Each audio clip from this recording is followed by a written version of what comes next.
ჩვენ დღეს ვისაუბრეთ შობის დიდეულ დღესასწაულზე, სადაც გრიგოლმა ნოსელმა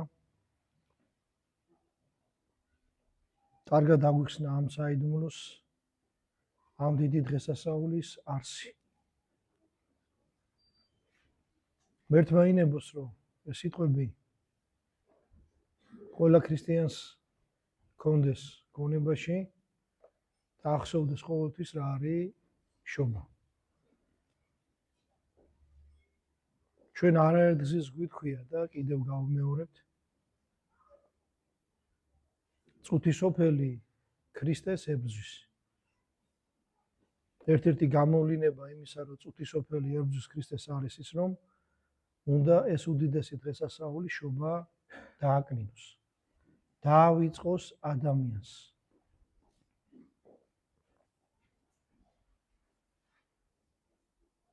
და მიზეზი ამისა ის არის, რომ მაცხოვარი წუთისოფლის სამხილებლად მოვითრა. ბოროტი დაამარცხა. და როგორც პავლე მოციქული გვეუბნება, წუთისოფელში ბოროტება არის გამრავლებული. ჩვენ როდესაც ვკითხულობდით გრიგორი ნოსელის სიტყვას, ერთი აბზაცი წავიკითხეთ, შეიძლება ვერ დაგამახსოვდათ კარგად. და ამიტომ მე კიდევ ერთხელ წავიკითხავთ ერთ პატარა აბზაცს, სადაც წარმოჩენილია ჩვენ ქრისტიანებმა როგორ უნდა ვიზეიმოთ დღესასწაულები. და მე გავაკეთოთ პარალელი რა ხდება ახლა თელს დედამიწაზე. ამიტომ ვიდღესასწაულოთ არა ამ ქვეყნიური სიმღერითა და გართობით, არამედ უფლისმიერი სიხარულით. არა უძლურებით, არამედ კურნებით. ვიხაროთ არა იმით, რომ დავიბადეთ, არამედ იმით, რომ შობილები განვახტით. ვიდღესასწაულოთ არა მორთვითა და მოკაზმით, სიმღერითა და სანახაობით, არა ჭამითა და სმით, ძვირფასეულობების ბრწყინვალებითა და ოქროს ელვარებით, არც ნატიფი სამოსლით, რომელიც მალე ცვდება, არცა ფერთა სიმრავლით, რომლითაც ადვილად ყუდება და იღუპება ღვთის ხატად შექმნილი ადამიანი, არა სიმდიდრით და სიმთვრალით, რომლისაგანაც მომდინარეობს მრუშობა და სიბილწე, რადგანაც ბოროტი მოძღვრებიდან ბოროტი სწავლება მომდინარეობს. ბოროტი თესლისაგან კი მკაც ბოროტი იქნება.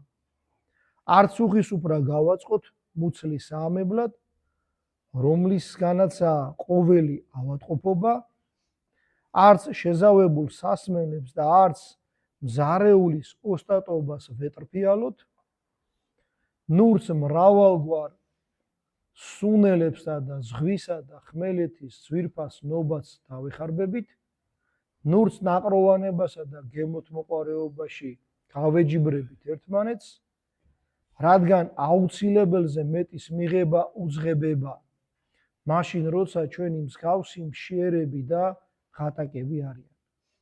ამგვარი ქმედება წარმართებმა იციან თავიანთ საკრებულოებში, სადაც თავის ღმერთს შეწირული მსხვერპლის კვამლით უხმობენ და ღმერთსაც მუცლით ემონებიან, ბოროტების სიბოროტისადმი შემწირველნი.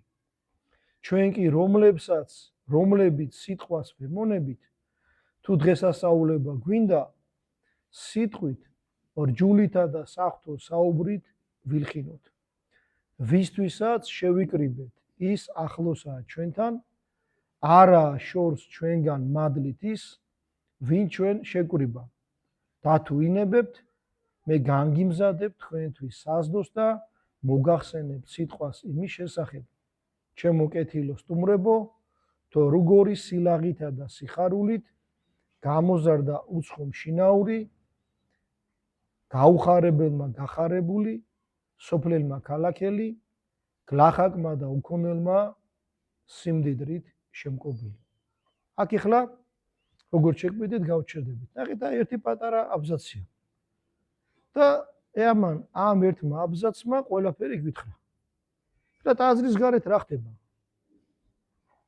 მორთვა, მოკვაზმა, სიმღერა, სანახაობა, ჭამა, სვა, სვირფასეულები, ოქრო, სამკაული, ფერთა სიმრავლე, რომლითაც იღუპება და ტყუდება ღვთის ხატად შექმნილი ადამიანი.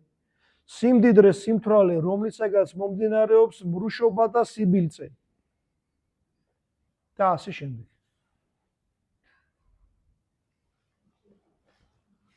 ადრე წარმართები დღესასწაულობდნენ წარმართულად.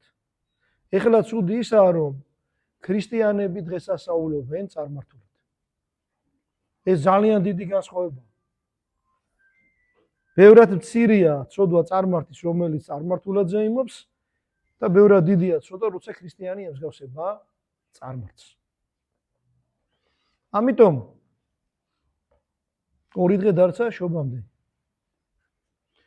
თქვენს იმათსავით ნუ დაიწყებთ ეხლა ხვალდაზეგ ბაზარში სიარულს, ვინც ახალი წლისთვის დადიოდა და ეზიდებოდა საჭმელს. იმაზე მეც რაც ჭირდებოდა და არ ახსოვდა გლახაკი. ნახეთ აქ რა კარგად ითქვა? რადგან აუცილებელზე მეტის მიღება უძღებება, როცა შენი მსგავსები, მშივრები და ხატაკები არიან. შენ რო აუცილებელზე მეც იღებ და შენაირი კაცი მშიერია და გლახაკია, ეს არის ცოდვა. ამიტომ დაფიქრდით. 2-3 კერძი საკმარისია რომ გააკეთო. და იზოინო შობა. სულიერი ზეიმი უნდა გქონდეს ჩვენ და არა ხორციელი ზეიმი. ერთი თვე ქალაქები გააბწყინეს, გაანათეს. ახალ წელს ხვდებით, განათებულია მთელი ქვეყანა. რაც მაგაში ფული დაიხარჯა. ის რო გლახაკებისთვის დაერიგებინათ. ვინ იქნებოდა გლახაკი? აღარავინ თითქმის. ყველა ბედნიერი შეხვდებოდა დამდეგშობას. ყველა მაძღარი იქნებოდა. დააკვირდით, ეს არ არის შემთხვევითი. რომ წარმართებივით განათ და გალამას და ქალაქები და დღესასწაულება ახალი წელი. მერიამ რო მოგვილოცა ახალი წელი, ადრე ეწედა გილოცავთ შობას და ახალ წელს. ახლა წერია გილოცავთ ახალ წელს. ჩვენი თხოვნა იქნება მომავალ წელსაც უნდა დგება შობა. განა დააწერონ გილოცავთ ახალ წელს. ან გილოცავთ შობას, არა, გილოცავთ ქრისტეს შობას. დააკონკრეტონ ვის შობას გულზე იმოთ. თუ ვინმე გაღიზიანდება იუდეველი, მათ ეზიზღებათ ქრისტე. და მე არ გამოურიცხავ, რომ ძალიან დიდ ძალისხმევას ხარჯავდნენ ისინი, რომ არ ეწეროს, რომ ქრისტეს შობას გილოცავთ. არ არის გამორიცხული. არც მუსულმანებს უხარიათ ქრისტეს შობა და არც იმას გამოურიცხავ, რომ მათგანაც იყოს ძალისხმევა. ეს ქალაქი ჯერ მართლმადიდებელი ერის ქალაქია. იყო დრო, როცა არ იყო და აქ სხვა ხალხი იყო გამოფებული 300 წელიწით, ქართველი თბილისში ვერ შემოდიოდა და დავით აღმაშენებელმა დაგვიბრუნა ეს ქალაქი ისევ ისე. ეხლა ნუ წავართვით ისევ ისე. ქართველებს თბილისს. ის დავწეროთ, რაც ქართველ ხალხს უხარია, რაც მართლმადიდებელ ერს უხარია. ჩვენ სხვაგან არსად არ გაგვითვალისწინებენ და ჩვენ სამშობლოში მაინც გაგვითვალისწინებენ. სადმე რო ჩადიხარ, ხარ მწირი. მწირი ნიშნავს უცხო. არაფერი არ ხარ იქ. არავინ არ არის შენი პატრონი ღმერთის გარდა უცხო ქვეყანაში. აქ მადლობა ღმერთს ერთმანეთს ღმერთთან ერთად ერთმანეთი ვყევართ, მუგეშად ადამიანებს. აქ მაინც იყოს ის, რაც ღმერთს მოეწონება. ჩვენ ქალაქში. ღმერთმა მიახვედროს აი ვინც წყვეტს იქ რა უნდა დაეწეროს? რომ ის დაწეროს, რაც ქართველ ერს აამებს და რა ის, რაც აამებს ჩვენ მტრებს. თქვენ კიდე გთხოვთ, კიდე გაგიმეორებთ. შობის მერე, შობა რომ მოვა, ნუ დაიწყებთ იმას, რაც არ უნდა ვაკეთოთ. ზედმეტი ჭამასმა. ზედმეტმა ჭამასმამ სოდომი და გომორი გაღწნა. სოდომი და გომორის ხალხი იმიტომ გახდა უზნეო, რომ ჭამდნენ, სვამდნენ და იყვნენ მხოლოდ ამ საქმით დაკავებული, რითი ენუგეშებინათ ხორცი. ჩვენ ესე არ უნდა ვიყოთ. შეიძლება გქონდეს საშუალება, რომ ძალიან ძვირფასი სანოვაგე დაილაგოს უფრაზე, მაგრამ არ უნდა იკადრო. როცა იცი, რომ ერთი კედლის იქით კაცშია. ორი სართული დაბლა, ხურდები დათვალა, ეყოფა თუ არ ეყოფა, თვის ბოლომდე საჭმელი. ზოგიერთი აღარ აწვის ახლობელს, საჭმელს, სასმელს. უხერხულიაო, თავი შეურაცხყოფილად არ ჩათვალოსო. და რატომ უნდა ჩათვალოს? მდიდარიც რო იყო და ვინმემ რამე მოგართვას, უნდა გაგიხარდეს. იმიტომ რომ სიყვარულის გამო მოგართვა და საპატივი და ღარიბს რატომ უნდა დასწეს ხული? თუ გაიხსენებთ, ადრეს უიცოდნენ მიწოდება საჭმელს. დღესასწაული რო იყო, მეზობელი მეზობელს დაუძახებდა, ნათესავთან შეიკრიბებოდა. ეხლა ამას ვანადგურებთ, ვსპოვთ ჩვენ თვითონ. ევროპული სპეციალურად ვამბობს უხერხულობის გამო, რომ კაცმა თავი არ იფიქროს დაჩაგრულად. რატომ უნდა იფიქროს კაცო? დიდარი შეძლებული კაცი რო ხარ და რო შეკრებ ეხლა მთელ სამეზობლოს, მოდი ღერთი ვადიდოთო. ქრისტეს შობაო, ვის ეწყინება? პირიქით. ღმერთსაც განადიდებენ და შენზეც კაი საქმეს, კაი სიტყვას იტყვიან, მაგრამ იქაც, რასაც აქ ითქვა, ხაზი უნდა გაუშვათ, რომ არ უნდა დაათრო სტუმარი. ცოტა უნდა დაალებინოს, უფრო მალე დაამთავრო, თავის გზაზე გაუშვა მშვიდობიანად. ღმერთმა მოხსეს, აი ეს ნიჭი, რომ ზომიერები ვიყოთ.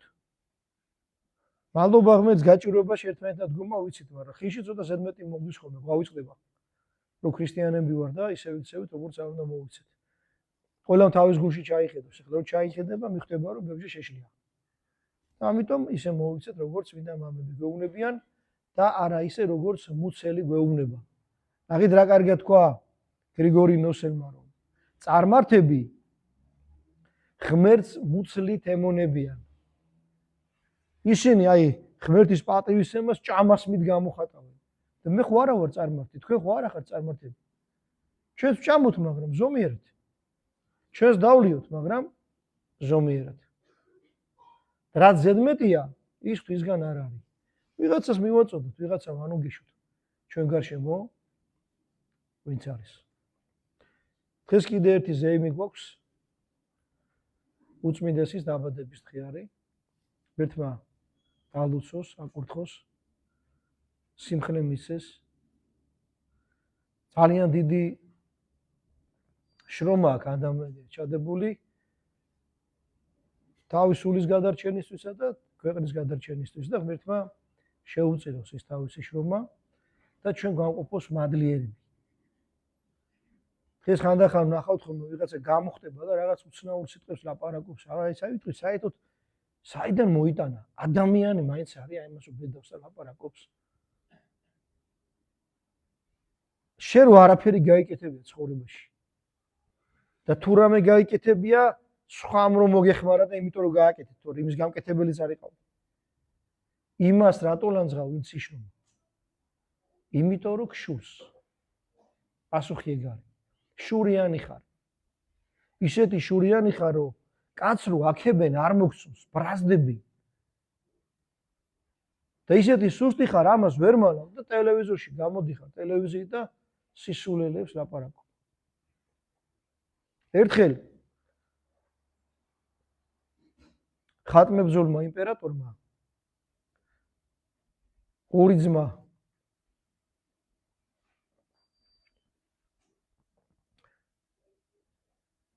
აწამა და შუბლზე, სახეზე აწერდა ღვთისგმობ სიტყვებს. იმპერატორის ბრძანებით აწერდნენ. ერთ-ერთ მათგანს. იცით რა უთხრა იმპერატორს? წერეო, შენ თვითონ წაიკითხავ მაგასო. და მან ყველა სიტყვის გამო პასუხს აგებს სამჯავროზე. აი ეს ადამიანების ბევრს ვლაპარაკობენ. რაც მეც ილაპარაკებენ, უფრო მეტ პასუხს აგებენ და ჯობია ჩუმად იყვნენ. და თუ გააღებენ პის თქვან, უფალო შემიწყალე. მერთო მილხინეთ სოდულს ამას და ასე შემდეგ, რომ იქნებ ღმერთმა აპატიოს ისწილის სამება და ეს კრეხელობა, რასაც ჩვენთვის ძვირფას ადამიანზე საუბრობთ. ღმერთმა დაღლოცოთ, ღმერთმა გაყურთხოთ და მოგცეს ყველა ზალა იმისა, რომ ვიზეიმოთ ზესასწაულები სულიერად და არა წარმართებებით.